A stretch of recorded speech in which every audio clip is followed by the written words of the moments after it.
Al-Malik, the King, the owner of all things.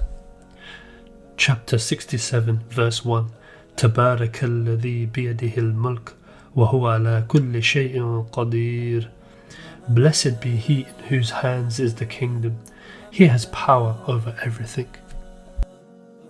Every king, every leader or high position in society has its flaws, and you see this trickle down into society. A heart that recognizes the true Al-Malik, i.e. the true authority, gushes with humility before its Lord.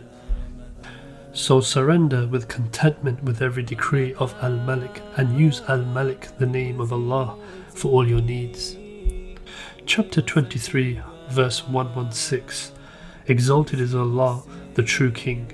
There is no God worthy of worship except Him, the Lord of the Honourable Throne.